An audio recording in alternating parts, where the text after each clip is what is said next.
Bom, boa noite. Nós ficamos de trabalhar hoje o tema transtorno de humor.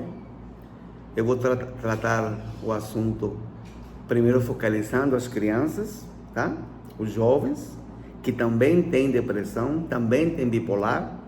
E logo depois estaremos falando sobre os adultos, né? Que é outro tipo de paciente que tem esses transtornos de humor, tanto o humor depressivo, né? A gente chama de depressivo maior, a depressão maior, quanto do transtorno bipolar. Bom, com relação à criança, eu queria contar para vocês uma experiência minha.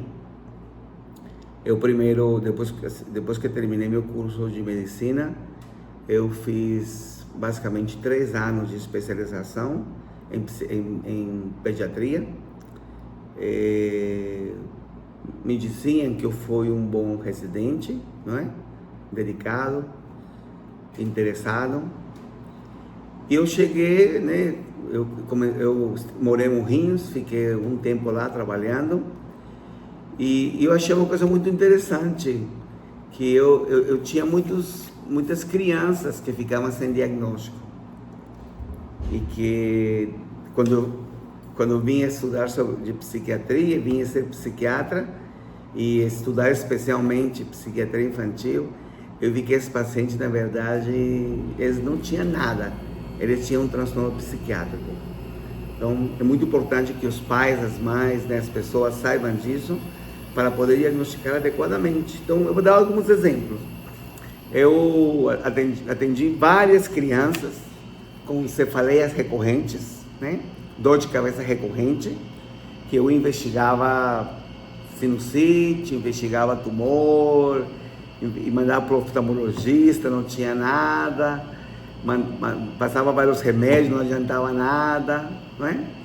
E depois eu fui saber que essas crianças tinham depressão.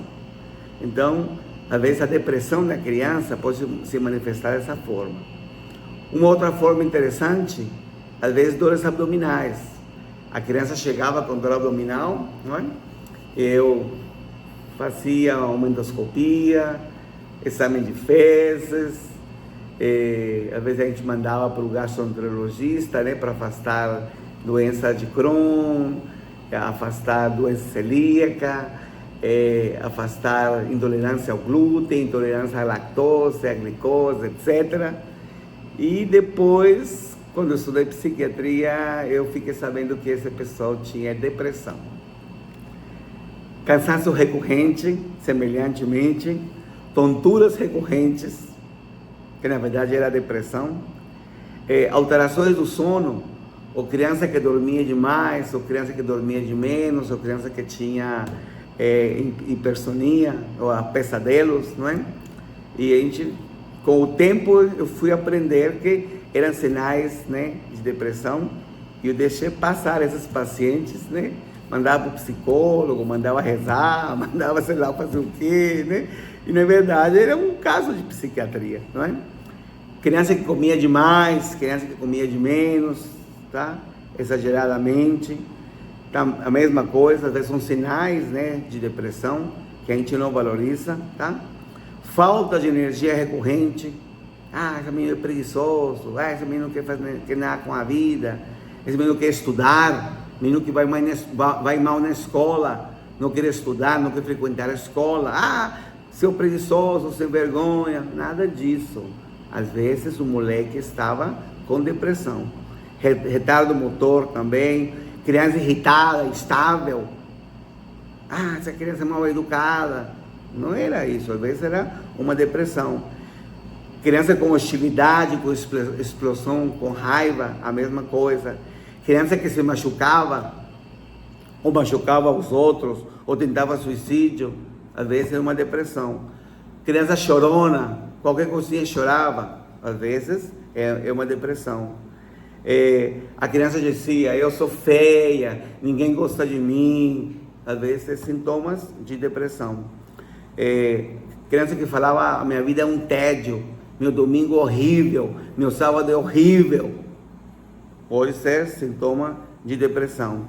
criança que no recreio ficava na sala de aula, às vezes sozinho, conversando com alguém, ou no recreio, no lugar de brincar, pular, correr para aqui, para lá, ficava nos cantos, sozinha, isolada, não conversava com ninguém, não se misturava com ninguém. Isso também é sinal de depressão. Medo de escuro, medo de animal, né?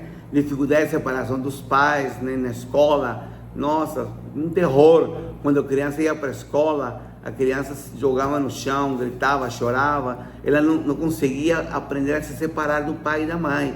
Mas na verdade, porque ali havia uma depressão. Ou vezes a criança muito hiperativa, mexia para cá, para lá, corria.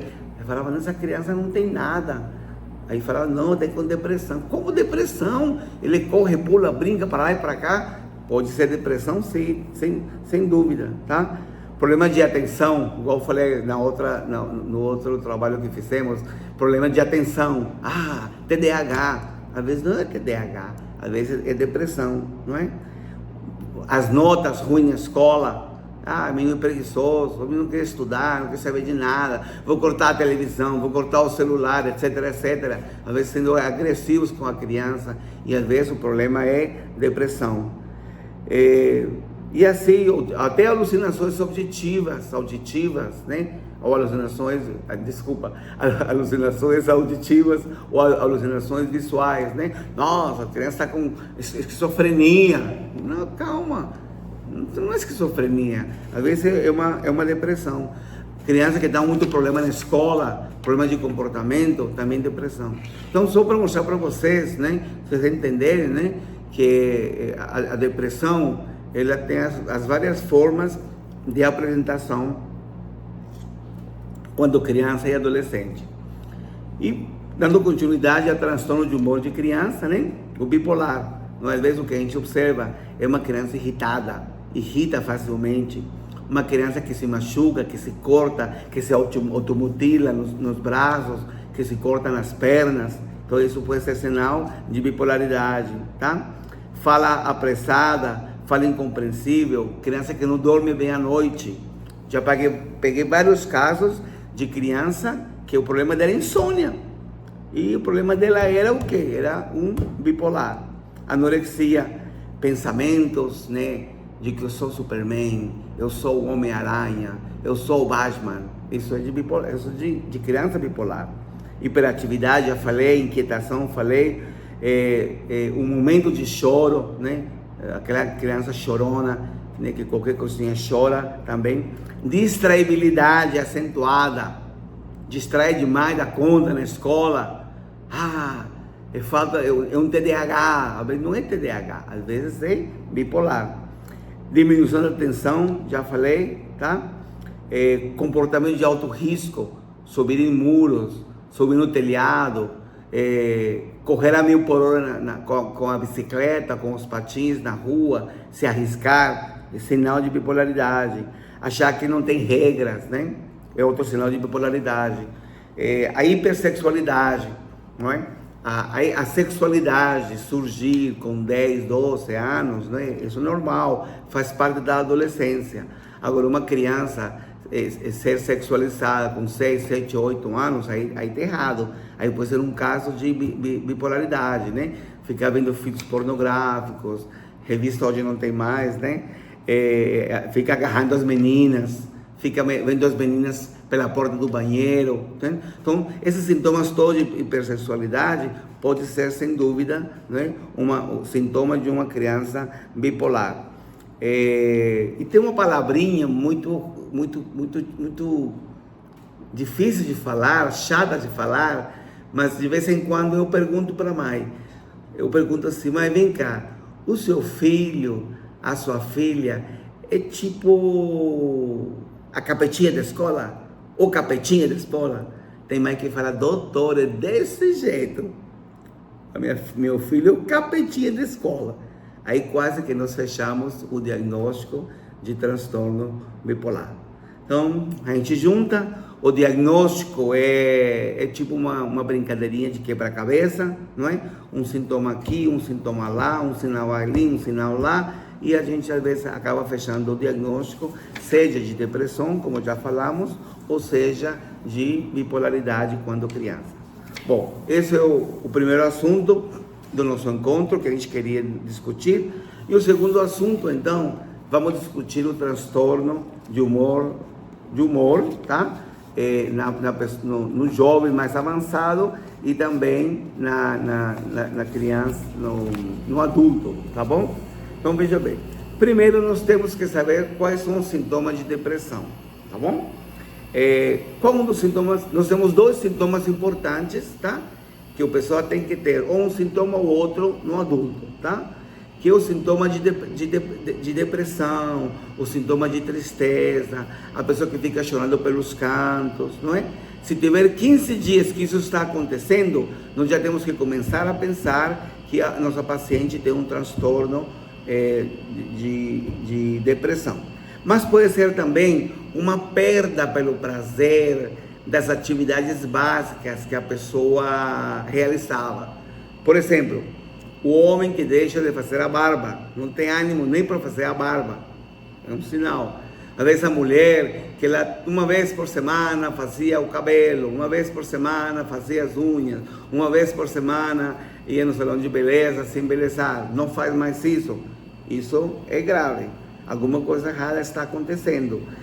Frequentava academia direitinho, toda semana, 3 vezes por semana ia na academia, perdeu o prazer de ir na academia, de visitar o pai, de visitar a mãe. Então, essa perda de prazer, que chama anedonia, esse é um sinal importante, tá? de depressão. E tem os sinais menores, os menos importantes, mas que fecham o diagnóstico. Se eu juntar 5 desses aqui que eu estou falando, não é? Já expliquei 2. Se juntar mais 3, já podemos dizer que estamos com depressão. Então, por exemplo, dificuldade de atenção, dificuldade de concentração. Lembrando, igual na criança, a mesma coisa. Não é?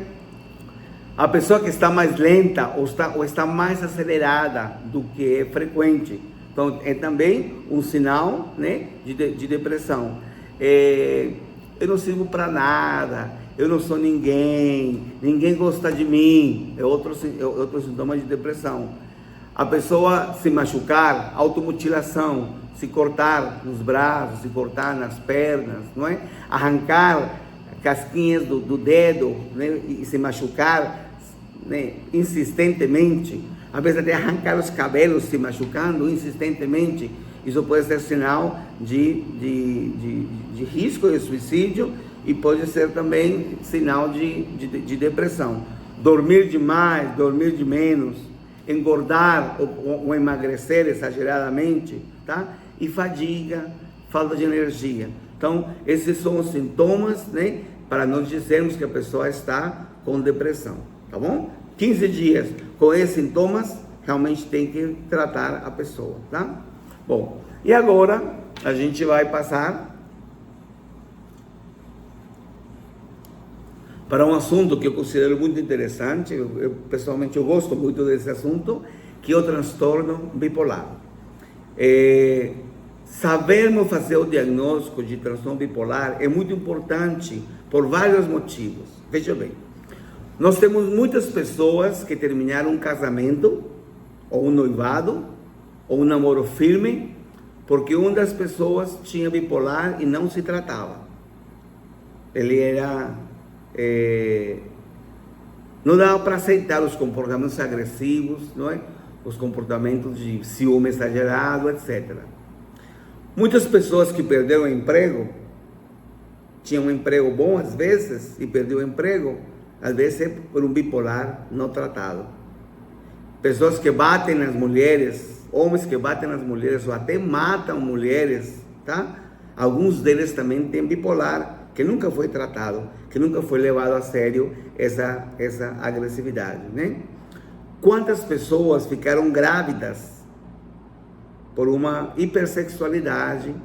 Quantas pessoas pegaram doenças venéreas, doenças sexualmente transmissíveis, justamente por uma falta de ter uma organização da sua sexualidade, não é?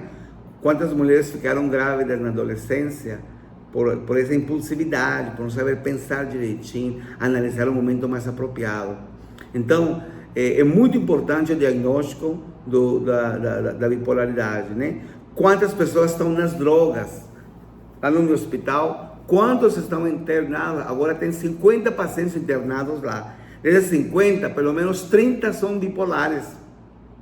Então, a bipolaridade levou eles a usar drogas, tá? Então, é importante fazer o diagnóstico, tá? E quem vai dar essa aula é o Dr. Danilo, professor da Universidade de Rio Verde, campus Aparecida de Goiânia, e ele tem muito mais informações para dar para vocês, né, do que eu estou dando para vocês agora. Aqui é só para vocês sentirem o gostinho, né, da importância do estudo da psiquiatria, que a gente vai poder fazer esse trabalho bem feito da psiquiatria humanizada na nossa pós-graduação. Então vamos lá. Aquela pessoa então que tem um humor oscilante, de altos e baixos, aquela pessoa que às vezes se sente que é de lua, às vezes a pessoa se sente, ou senão as pessoas dizem, nossa, você é de lua, nossa, você é 880, nossa, você é de altos e baixos, não é? Eu já peguei na minha experiência de consultório, de pessoas que os colegas de serviço falaram, você não é bipolar, você é tripolar. Imagina o tipo de paciente que era. Os colegas, sem saber nada de psiquiatria, dizem que é tripolar. Imagina esse homem, como que deve ser, não é?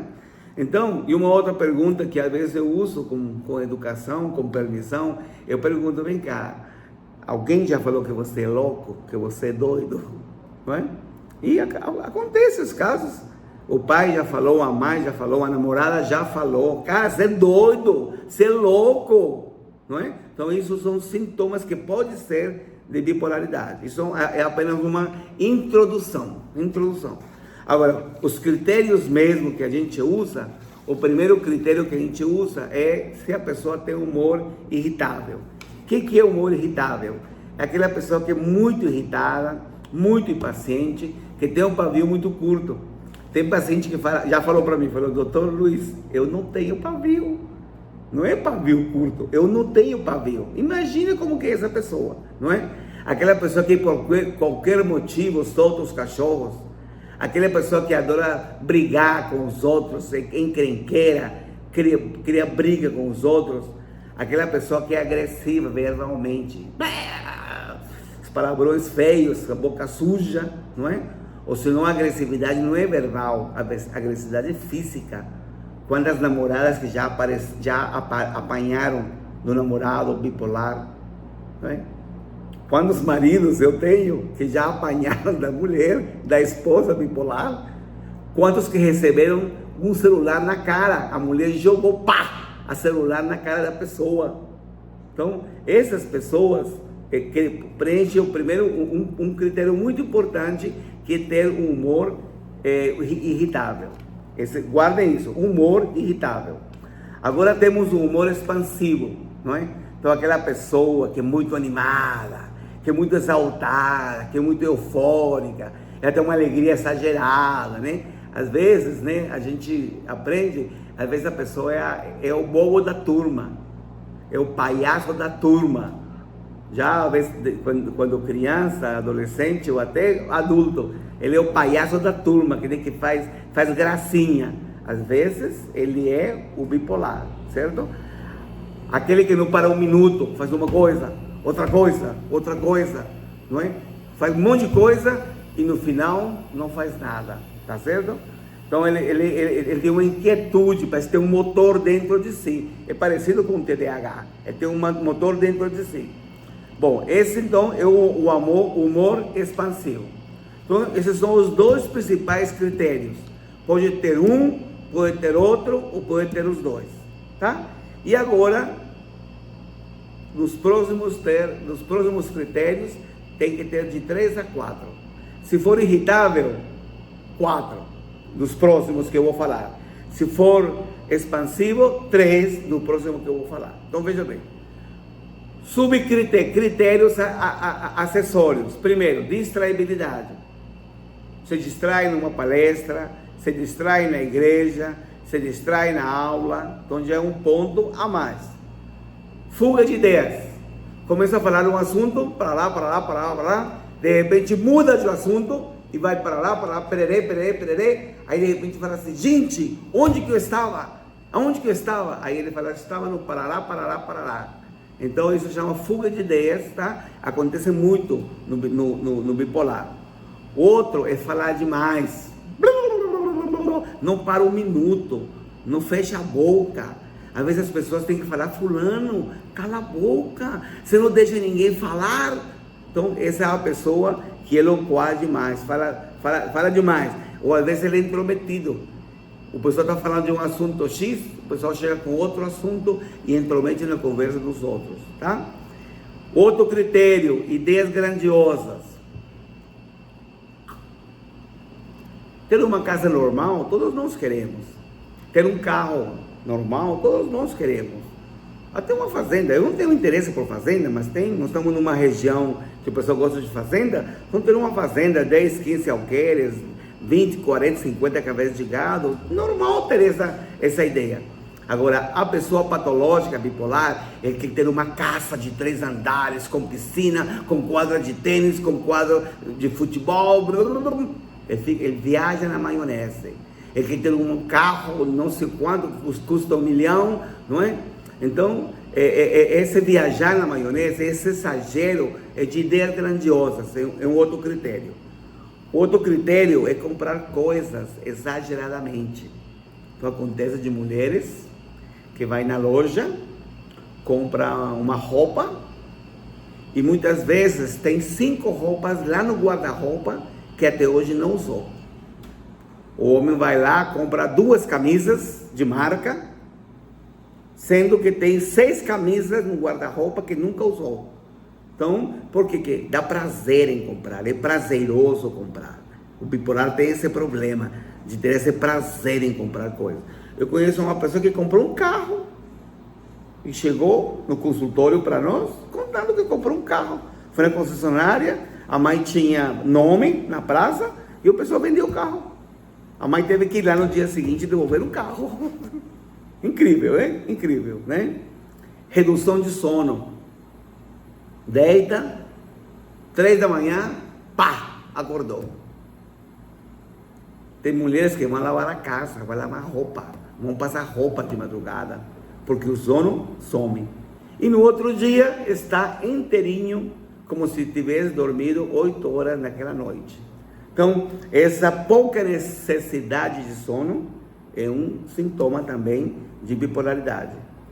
Estudar demais, trabalhar demais, né? Médico, enfermeira, tem essa mania, né?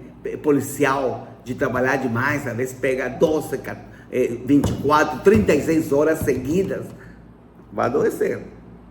Pode esperar, vai adoecer, não é? Impulso sexual exagerado, às vezes masturbação excessiva, pornografia excessiva, entendeu? Então, às vezes pessoa que trai a esposa, não é porque pela hipersexualidade, tá? Esses são os critérios mais básicos, mais importantes. Agora tem alguns acessórios, uso de drogas, se a pessoa usa droga pode ser sintoma também, ciúme patológico também, pessoa muito ciumenta, tá? Gostar de aventuras. Eu pergunto para o meu paciente, se vem cá, você gostaria de andar de helicóptero? Nossa, doutor, é meu sonho. Aí eu continuo, e você gostaria de cair de paraquedas? Nossa senhora, é o que eu mais desejo. Então, esse é o sintoma de bipolaridade, tá? Compulsão por jogos, cartas, baralhos, sinuca, tá? Esse vício que está tendo aí, essa dependência que está tendo aí de jogos do azar no celular, isso é grave, isso é tratável, tá? E às vezes compulsão por comida, não é? Uma época eu comecei a trabalhar com obesidade em Morrinhos e as pessoas falavam que comia pouco, que não comia nada. Aí eu chegava em casa, minha esposa também é médica, aí eu falava, Birone, coitadas dessas pessoas obesas, não comem nada e engordam, coitadas. Aí eu fui aprender que tudo mentira. come demais da conta, come compulsivamente. Se está gordo é porque está comendo, entendeu? Mas porque às vezes é patológico, uma compulsão por comida, às vezes é uma pessoa bipolar. Gente, ó, o que eu tinha para trazer para vocês é isso aí, tá certo? O doutor Danilo, professor da Universidade Rio Verde, campus Aparecida, é um expert nesse assunto, vai trazer muito mais para vocês. Então, por favor, já liguem amanhã mesmo, façam sua inscrição nessa pós-graduação de psiquiatria humanizada, que realmente está fazendo a diferença entre nós, tá? Na divulgação, nas inscrições, já estamos percebendo que há uma diferença. Uma boa noite.